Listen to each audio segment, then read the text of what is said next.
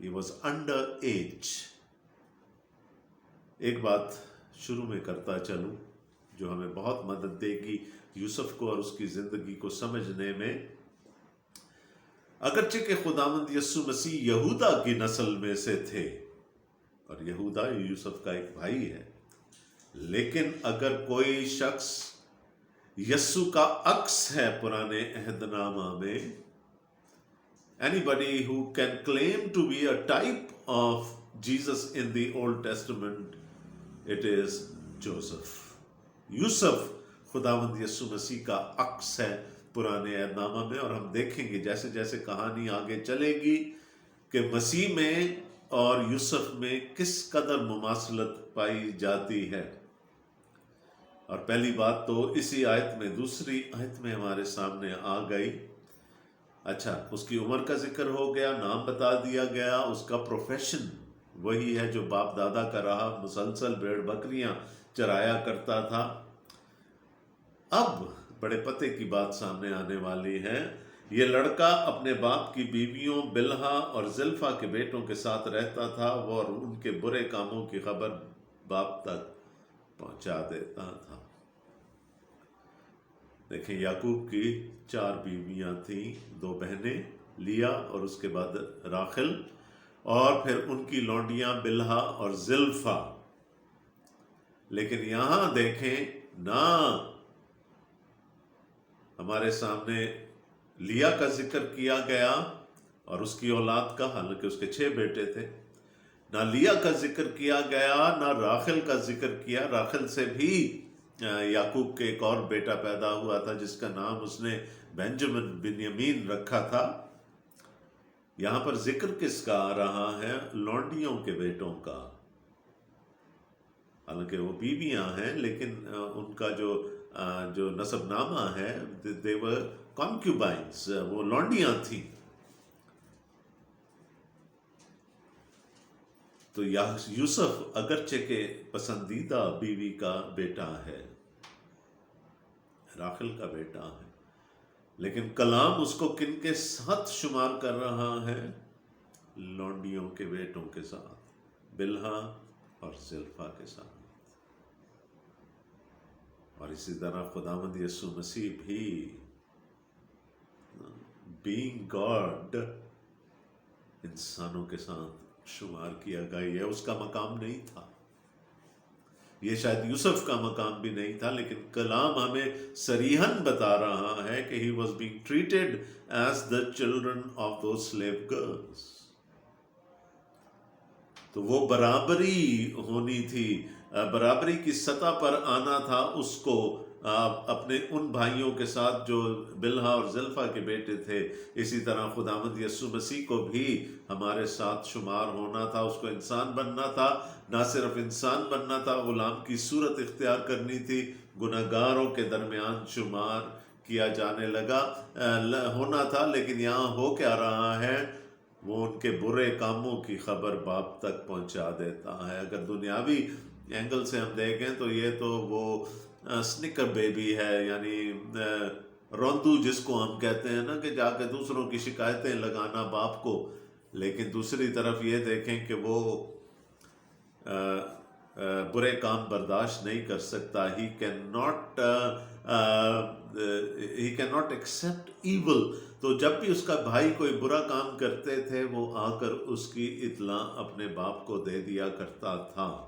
اب وہ چھوٹا ہے، ان سب سے چھوٹا ہے، اس لیے شاید وہ اس کی بات تو نہیں مانتے ہوں گے، اس لیے وہ ان کو برائی سے روکنے کے لیے اپنے باپ کو آ کر ساری باتیں بتاتا ہوگا۔ اور اسرائیل یوسف کو اپنے سب بیٹوں سے زیادہ پیار کرتا تھا، کیونکہ وہ اس کے بڑھاپے کا بیٹا تھا، اور اس نے اسے ایک بو کلمون کبا بھی بنوا دی۔ اب یہاں پر پھر آئے گا سائیکالوجی کے اگینسٹ کوئی بات کی جا رہی ہے۔ اولاد میں تفریق کرنا کسی بھی والدین کے لیے بجا نہیں ہے، اگرچہ کہ سب کرتے ہیں، لیکن جو ماہر نفسیات ہیں وہ آپ کو اس کام سے روکیں گے، وہ بتائیں گے کہ اس کے برے نتائج نکل سکتے ہیں، اسے سبلنگ رائیولری جنم لیتی ہے۔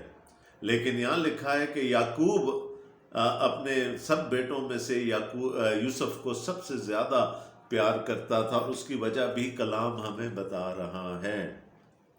اور وجہ کوئی بھی ہو، انسانی طور پر یہ ہونا نہیں چاہیے تھا، لیکن اگر ہم دوسری طرف نگاہ کریں، آگے چل کر جب ہم اس کے خوابوں کا ذکر پڑھیں گے تو اس کو خدا نے لیڈرشپ کے لیے مقرر کر دیا، اس کو خدا نے بادشاہ ہونے کے لیے مقرر کر دیا ہے، اور تو یہاں پر یعقوب خدا کے پلان کو پورا کرتا ہوا ہمیں نظر آ رہا ہے. He is training his son to take his own position. یاد ہے کچھ عرصہ پہلے ہم نے ربکا کو دیکھا تھا کہ ربکا نے اپنے بیٹے کو یعنی سکھایا کہ کیسے وہ اپنے باپ کے سامنے عیسو بن کر چلا جائے. یعقوب کو سکھایا کہ عیسو بن کے چلا جائے، اگرچہ کہ وہ دغا تھی یعقوب کی نظر میں، اس کے باپ کی نظر میں، اسحاق کی نظر میں وہ دغا تھی، لیکن اس کے ساتھ ساتھ خدا کا پلان بھی تو پورا ہو رہا تھا. سو لہٰذا بہت دفعہ ہم ایکشنز کو صرف ان ایکشنز کے طور پر نہ دیکھیں، ہم اس میں خدا کے مقصد کو پورا ہوتے ہوئے بھی دیکھ سکتے ہیں. اسے ایک بو کلمون قبا سلا دی تھی. A coat, a tunic with 7 colors, 7 رنگوں والی قبا، striped garment, outer garment. اور اگلے باب میں ہم چل کے دیکھیں گے کہ ایسا لباس شہزادے پہنا کرتے تھے، وہ ولی عہد پہنا کرتے تھے. تو خدا نے اس کو ابھی سے لیڈرشپ کے لیے اور بادشاہت کے لیے چن لیا ہے، اور یعقوب کو وہ مقصد پتہ ہے، اس لیے اس نے پہلے سے کہ اس کے بھائیوں کے لیے ایک نشان ہو جائے، اس کو یہ بوکلمون قبا سلا کر دی ہے. Tunic with many colours, at least 7 colours. اور اس کے بھائیوں نے دیکھا کہ ان کا باپ اس کے سب بھائیوں سے زیادہ اسی کو پیار کرتا ہے، سو وہ اس سے بغض رکھنے لگے اور ٹھیک طور سے بات بھی نہیں کرتے تھے. اب دیکھیں وہی ہوا جس کا میں ابھی پہلے آپ کے سے ذکر کر رہا تھا. سبلنگ رائیولری کریپڈ ان، ابلیس کو موقع مل گیا. انہوں نے وہ نشان نہیں سمجھا جو باپ سمجھانا چاہ رہا تھا اس بوکلمون قبا کے ذریعے سے کہ this son of mine has been chosen for leadership, this son of mine has been chosen for kingship. وہ بیٹوں نے اس سائن کو سمجھنے سے انکار کر دیا، اور کیا ہو گیا کہ ان کے دلوں میں بغض جاگ گیا. There was envy, there was jealousy, all those negative feelings. اور کیا ہوا؟ وہ اس سے بات بھی نہیں کرتے تھے ٹھیک طور پر. اب پور لٹل جوزف جو تھا وہ اپنے بھائیوں کا غصہ برداشت کرتا رہا. اور یوسف نے ایک خواب دیکھا. اب دیکھیں، میں نے کہا کہ یہ تو یعقوب کے ایکشنز تھے نا کہ وہ سب سے زیادہ پیار کرتا ہے، اس نے بوکلمون قبا سلا کر دے دی ہے اپنے بیٹے کو. اب خدا بھی کچھ بتانا چاہ رہا ہے، اور کلام میں اور خاص کر پرانے عہد نامہ میں خواب مکاشفہ ہوتا ہے، خواب خدا کی طرف سے پیغام ہوتا ہے. اب کیا ہوا؟ اور یوسف نے ایک خواب دیکھا جسے اس نے اپنے بھائیوں کو بتایا، تو وہ اس سے بھی اور بھی بغض رکھنے لگے. اب یہ صرف ایک خواب ہوتا، if it had only been a figment of his imagination تو شاید وہ اپنے بھائیوں کو نہ بتاتا. But here there is revelation. خدا ایک مکاشفہ دینا چاہ رہا ہے یوسف کو بھی، یعقوب کو بھی، اور یوسف کے باقی بھائیوں کو بھی. لیکن اس کا بھی نتیجہ الٹ نکلا، وہ بھی اس سے اور بھی بغض رکھنے لگے جب اس نے وہ خواب سنایا. ہے نا کچھ یسوع کی کہانی ہے نا، یہ تو معجزے کرتا ہے، یہ تو مردوں کو زندہ کر دیتا ہے، یہ تو تمثیلیں سناتا ہے. ہمارے ہر سوال کا اس کے پاس جواب ہے. تو آؤ پھر مل کر اس کو قتل کر دیں. بغض، ہیٹرڈ، خدا کے بھیجے ہوئے مکاشفہ کو ٹھکرایا مسیح سے دشمنی کے لیے.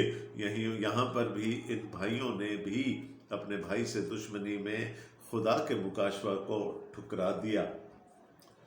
اور اس نے ان سے کہا ذرا وہ خواب تو سنو جو میں نے دیکھا ہے. ہم کھیت میں پولے باندھتے تھے اور کیا دیکھتا ہوں کہ میرا پولا اٹھا اور سیدھا کھڑا ہو گیا. جو عبرانی متن ہے اس کا مطلب ہے اوپر اٹھا لیا گیا. ایک تو سیدھا ہو گیا اور اوپر اٹھا لیا گیا, ایگزالٹڈ. اور تمہارے پولوں نے میرے پولے کو چاروں طرف سے گھیر لیا اور اسے سجدہ کیا. Now the message was very, very clear that Joseph will ultimately be the head of this family. لیکن اس کے بھائیوں کو یہ بات شاید سمجھ نہیں آئی یا انہوں نے سمجھنے سے انکار کر دیا. تب اس کے بھائیوں نے اس سے کہا کہ کیا تو سچ مچ ہم پر سلطنت کرے گا یا ہم پر تیرا تسلط ہو؟ سمجھ تو آ گئی ہے, قبول نہیں کرنا چاہتے. حق کو, سچائی کو جان لینا اور اسے قبول نہ کرنا کلام میں ریاکاری کہلاتا ہے. اب ان کو سمجھ تو آ گئے کہ اس کا مطلب کیا ہے, لیکن یوسف اور ہم پر سلطنت کرے گا, یہ تو کبھی ہو نہیں سکتا. اور انہوں نے اس کے خوابوں اور اس کی باتوں کے سبب سے اس سے اور بھی زیادہ بغض رکھا. خدا کمیونیکیٹ کر, پہلے یعقوب کمیونیکیٹ کرنا چاہ رہا ہے اپنے بیٹوں کو, اس کو بوک المنکبہ سلا کر دے کر, اور یہاں پر اب خدا کمیونیکیٹ کر رہا ہے اس خواب کے ذریعے سے جو یوسف نے دیکھا. لیکن اس کے بھائیوں نے خدا کے کہے کو نظر انداز کیا, اس کو قبول نہیں کیا. پھر اس نے دوسرا خواب دیکھا اور اپنے بھائیوں کو بتایا. اس نے کہا دیکھو مجھے ایک اور خواب دکھائی دیا ہے کہ سورج اور چاند اور 11 ستاروں نے مجھے سجدہ کیا. اور اس نے اسے اپنے باپ اور بھائیوں دونوں کو بتایا. تب اس کے باپ نے اسے ڈانٹا اور کہا کہ یہ خواب کیا ہے جو تو نے دیکھا ہے؟ کیا میں اور تیری ماں اور تیرے بھائی سچ مچ تیرے آگے زمین پر جھک کر تجھے سجدہ کریں گے؟ یعقوب کو بھی شاید سمجھ نہیں آیا کہ خدا کیا کمیونیکیٹ کرنا چاہ رہا ہے, کہ سرفرازی, ایکزالٹیشن جو ہے وہ خدا کی طرف سے یوسف کو دے دی گئی ہے. He is going to be the head of the family, اور خدا یہ پروف کرے گا ان دا ڈیز ٹو کم. اور اس نے کہا کہ کیا میں اور تیری ماں بھی تجھے سجدہ کریں گے؟ اس نے بھی سوچا کہ شاید یہ ساری محبت جو ہے جو میں اسے رکھتا ہوں اس کے سر کو چڑھ گئی ہے, اور یہ کچھ اس نے کوئی خیالی پلاؤ پکانے شروع کر دیے. اور اس کے بھائیوں کو اس سے حسد ہو گیا, لیکن اس کے باپ نے یہ بات یاد رکھی. کچھ اور یاد آیا آپ کو اس بات سے؟ بھائیوں نے تو بغض رکھا, باپ نے یاد رکھا اس بات کو. ایک ماں بھی تھی جس کو پیشگوئیاں دی جا رہی تھی اس کے بیٹے کے لیے, اس کے دکھوں کے لیے, اس کی تکلیفوں کے لیے. اور لوکا ہمیں بتاتے ہیں کہ مریم یہ سب باتیں اپنے دل میں رکھتی رہی, ان کو سٹور کرتی رہی, پوشیدگی میں ان پر کانٹمپلیٹ کرتی رہی. تو یعقوب اپنے اس بیٹے کے اس بات کو اس نے یاد رکھا. وہاں مریم نے اس کے بیٹے کے بارے میں جو کچھ کہا جاتا تھا وہ ساری باتیں وہ اپنے دل میں رکھتی رہی. اور اس کے بھائی اپنے باپ کی بھیڑ بکریاں چرانے سکم کو گئے. تب اسرائیل نے یوسف سے کہا تیرے بھائی سکم میں بھیڑ بکریوں کو چرا رہے ہوں گے, سو آ کہ میں تجھے ان کے پاس بھیجوں. اس نے اسے کہا میں تیار ہوں. جہاں پر بھی چراگاہ ملتی ہے, یہ وہ اتنا کوئی فرٹائل ایریا نہیں ہے جس کی ہم بات کر رہے ہیں. جہاں کہیں چرواہوں کو اپنے ریوڑوں کے لیے چارہ نظر آتا تھا, کوئی فرٹائل ایریا نظر آتا تھا, وہ وہاں اپنی بھیڑوں کو لے کر چلے جایا کرتے تھے. اور یعقوب کے بیٹوں کے بارے میں ہمیں پتہ چلتا ہے کہ وہ اپنی بھیڑ بکریوں کو لے کر سکم کو گئے. اب یہ وہی علاقہ ہے جہاں سے یعقوب جس علاقے کو چھوڑ کر آیا تھا. And it's quite some distance away. پہلے تو یہ تھا کہ یوسف اپنے باپ کی پروٹیکشن میں تھا، وہ جاتا تھا، بھائیوں سے ملتا تھا، باپ کی نظروں کے سامنے جو کچھ ہو رہا ہوتا تھا باپ کو آ کے خبر دیتا تھا، اور اس کے بھائی اسے نفرت رکھتے تھے لیکن اس کو کچھ کہہ نہیں سکتے تھے۔ Now Shechem is at a distance. اب دیکھتے ہیں کہ بھائی کیا کرنے جا رہے ہیں، اور باپ نے کہا کہ میں تجھے بھیجتا ہوں، جا ان کی خبر لے کر میرے پاس آ، اور ایک لفظ آ گیا، اس نے اسے کہا میں تیار ہوں۔ ہنینی، یہ میں لفظ آپ سے پہلے بھی شیئر کر چکا ہوں، ہنینی، I am available, I am ready, میں تیار ہوں۔ اور جتنے بھی بزرگوں کی کہانیاں ابھی تک ہم نے پڑھی ہیں، سب نے کسی نہ کسی مقام پر یہ کہا، ہنینی، آئی ایم ریڈی۔ تب اس نے کہا تو جا کر دیکھ کہ تیرے بھائیوں کا اور بھیڑ بکریوں کا کیا حال ہے، اور آ کر مجھے خبر دے۔ سو اس نے اسے حبرون کی وادی سے بھیجا اور وہ سکم میں آیا۔ So probably at this point in time Hebron میں ہے نا، وہ ممرے کے بلوت آپ کو یاد ہوں گے، جہاں پر ان سب کی قبریں ہیں، ابراہم کی اور سارہ کی، اور اس کے بعد اسحاق کی اور ربکا کی، اور غالباً یعقوب کی، یعقوب بھی وہیں پر دفن ہوگا، لیکن تو وہ وہاں آ کر بس گیا ہے، اپنے باپ کے علاقے میں آ کر بس گیا ہے۔ وہاں سے اس نے سکم کو بھیجا، اور ایک شخص نے اسے میدان میں ادھر ادھر آوارہ پھرتے پایا۔ یہ دیکھ کر اس شخص نے اس سے پوچھا کہ تو کیا ڈھونڈتا ہے؟ ابھی شاید وہ پہلے کبھی گھر سے اتنا دور گیا نہیں، گم گیا راستے میں۔ اب جس پر خدا کا ہاتھ ہوگا، خدا اس کو بھٹکنے تھوڑی دے گا۔ تو ایک فرشتہ آ گیا انسانی روپ میں، اس نے دیکھا کہ یہ جوان ادھر ادھر بھٹکتا پھر رہا ہے۔ اس نے کہا تو کیا ڈھونڈتا ہے؟ اس نے کہا میں اپنے بھائیوں کو ڈھونڈتا ہوں، ذرا مجھے بتا دے کہ وہ بھیڑ بکریوں کو کہاں چرا رہے ہیں۔ اس شخص نے کہا وہ یہاں سے چلے گئے، کیونکہ میں نے ان کو یہ کہتے سنا کہ چلو ہم دوتین کو جائیں۔ چنانچہ یوسف اپنے بھائیوں کی تلاش میں چلا اور ان کو دوتین میں پایا۔ اب ظاہر ہے اب ایک بالکل ہی کیجول سی ملاقات ہے نا، یہ ایک شخص نے اس کو دیکھا، اسے پوچھا، اس نے کہا میرے بھائی۔ اب وہ شخص بھائیوں کو کیسے جانتا ہے؟ اس نے کہاں ان کی بات کو سن لیا۔ یہ بہت زیادہ کوئنسیڈنسز ہو جاتے ہیں اگر ہم اس کو اس طرح سے دیکھیں کہ واقعتاً وہ کوئی انسان تھا۔ یہاں یقیناً کوئی فرشتہ انسانی صورت میں ظاہر ہوا اور اس نے گائیڈ کیا یوسف کو تاکہ وہ صحیح سمت میں جائے اور اپنے بھائیوں سے مل پائے۔ لیکن اس کو کیا پتا تھا اس کے لیے وہاں کیا کچھ رکھا۔ اور جو ہی انہوں نے اسے دور سے دیکھا تو پیشتر اس کے کہ وہ نزدیک پہنچے، اس کے قتل کا منصوبہ باندھا۔ اتفاق سے ان دنوں ہم مقدس متی کے انجیلی بیان کا آخری حصہ پڑھ رہے ہیں ان آر اینٹی بائبل اسٹڈی۔ وہاں کیا ہوا؟ سوال پوچھے فریسیوں نے، فقیہوں نے، صدوقیوں نے، یسوع نے جواب دے دیے۔ تو کیا کہا؟ آؤ اسے قتل کر ڈالیں۔ یہ نہیں کہ ہم اپنا علم بڑھا لیں، اس کے ساتھ اچھی طرح سے بحث کر سکیں یا اسے سیکھ لیں، آؤ ہم اسے قتل کر ڈالیں۔ تو دور سے دیکھا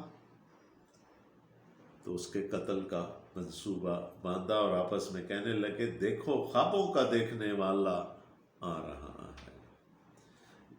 یسوع کے بارے میں یہ جو اپنے آپ کو خدا کا بیٹا کہتا ہے وہ ہے لیٹس گیٹ ریڈ آف ہم، لیٹس کل ہم۔ آؤ اب ہم اسے مار ڈالیں اور کسی گڑھے میں ڈال دیں اور یہ کہہ دیں کہ کوئی برا درندہ اسے کھا گیا، پھر دیکھیں گے کہ اس کے خوابوں کا انجام کیا ہوتا ہے۔ Now they are not fighting against Joseph.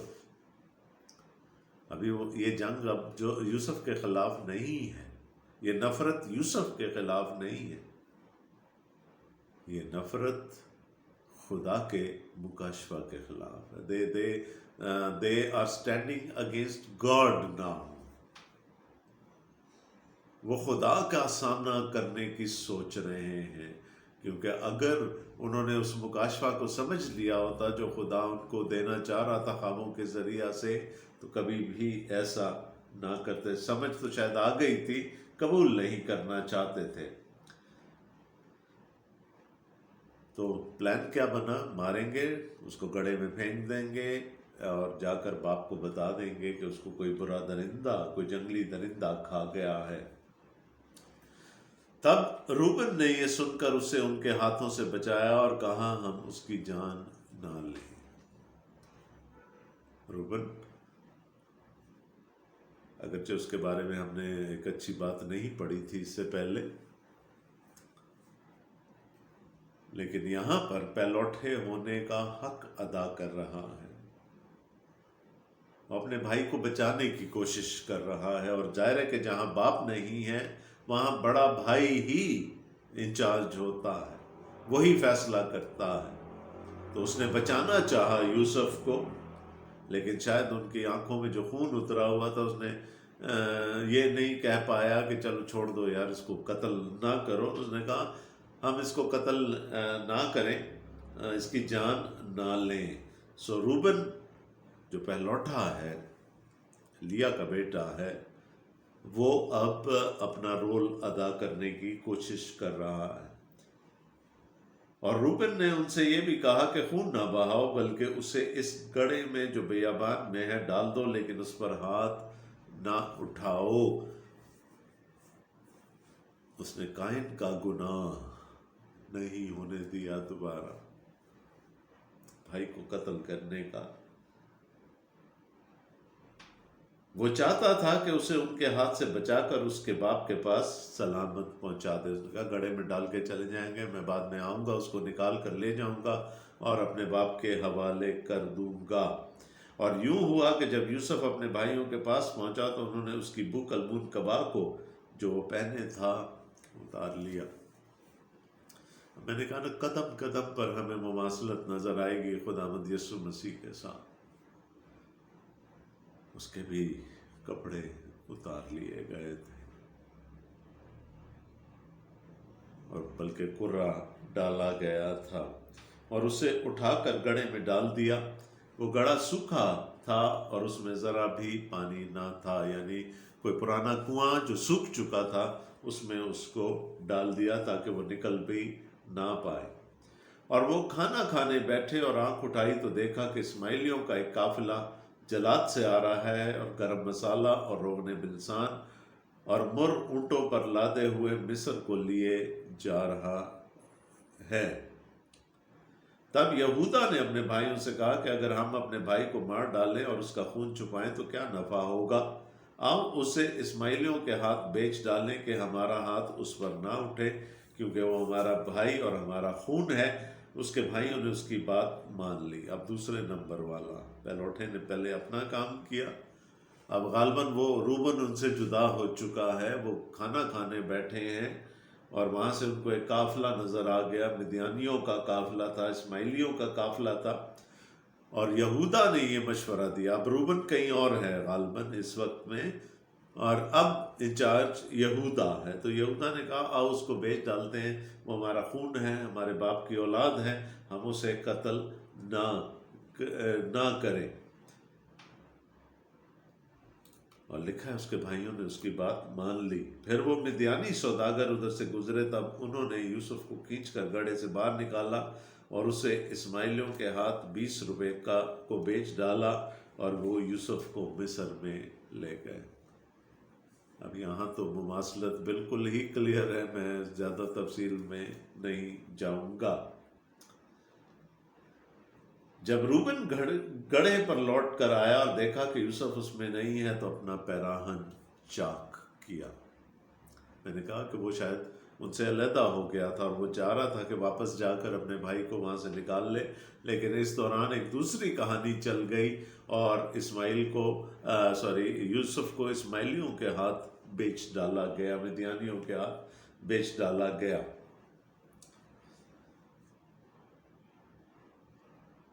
لیکن اس کا ریاکشن دیکھیں، اس کو پتا ہے he is in charge, he was responsible for the life and security of his brother۔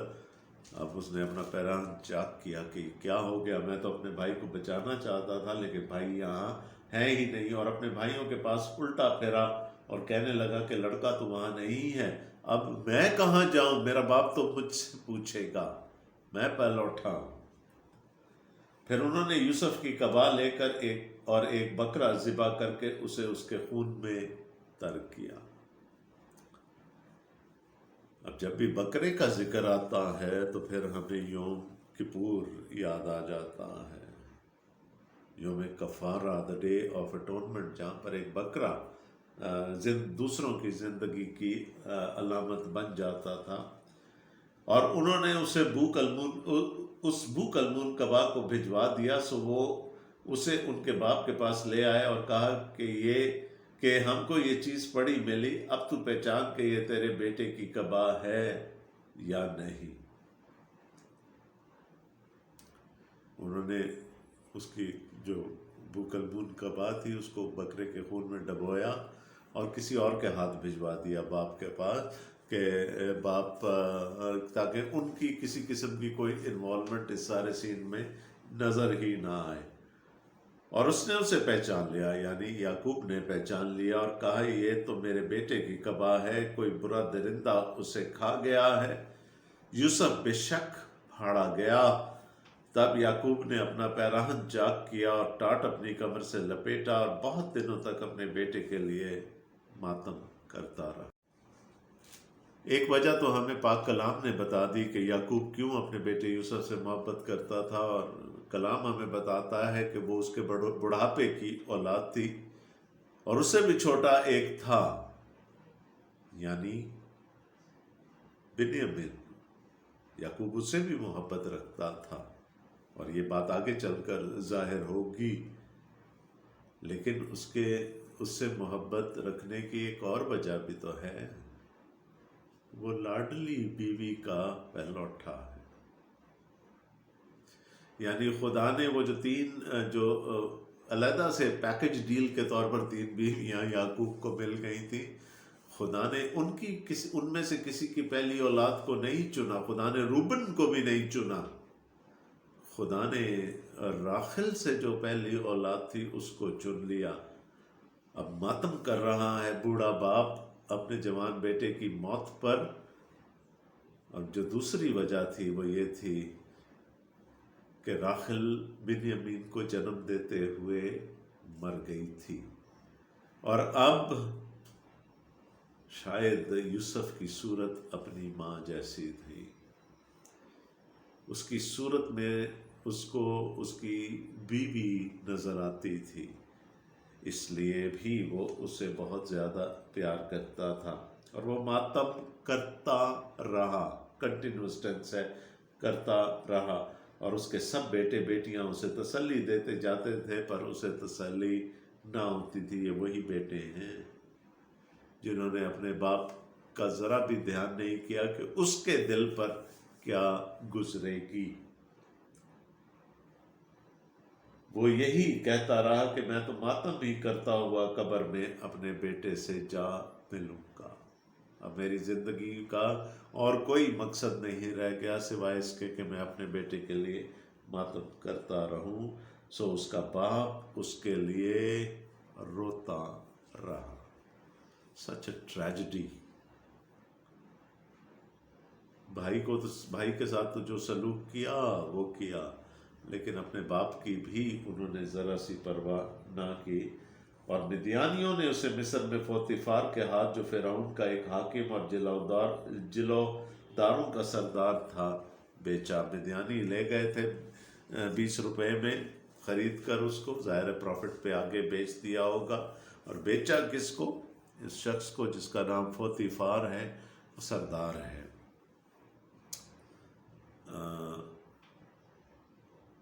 Probably جو اس کے گھر کا محل کا انتظام چلاتا ہے فرعون. سو کہانی بڑے اچھے نوٹ پر شروع ہوئی تھی اور ٹریجڈی پر آ کر ختم ہوئی، اور یہاں ابھی ٹریجڈی ختم نہیں ہوئی. یہ کہانی جیسے جیسے آگے بڑھے گی ہم دیکھیں گے کہ خدا جس کو اس نے چن لیا ہے اپنا خادم ہونے کے لیے، اپنے مقصد کو آگے بڑھانے کے لیے، خدا اس کو کیسے دکھوں میں ڈال ڈال کر ٹرین کرتا ہے.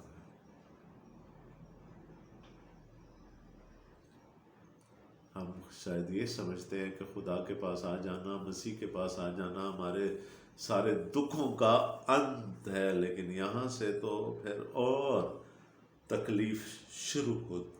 تکلیفیں شروع ہوتی ہیں. اور پالوس رسول رومیوں کے خط میں کہتے ہیں کہ اس زمانے کے دکھ درد اس جلال کا مقابلہ نہیں کر سکتے جو خدا نے ہمارے واسطے رکھ چھوڑا ہے. خدا اپنے خادموں کو رندہ لگاتا ہے، خدا اپنے خادموں کو ٹرین کرتا ہے، اور اکثر یہ ٹریننگ تکلیف دہ ہوتی ہے. فوجی سے آپ پوچھئے گا کہ اس کی ٹریننگ کیسی ہوئی، وہ آپ کو بتائے گا کہ کن جان جوکھوں سے گزر کر وہ اس سطح تک پہنچا ہے. اسی طرح جن کو خدا چن لیتا ہے یا جو خدا کے لیے اپنے آپ کو پیش کر دیتے ہیں خدمت کے لیے، خدا پھر ان کی تربیت کرتا ہے، خدا پھر ان کی تعدیب کرتا ہے، خدا پھر ان کو ٹرین کرتا ہے، مختلف ڈسپلنز میں سے گزار کر ٹرین کرتا ہے. اور وہی سب کچھ ہم یوسف کی زندگی میں دیکھنے جا رہے ہیں. اگلی بائبل سٹڈی تک کے لیے خداوند آپ کے ساتھ ہو، بڑی برکت دے. آمین.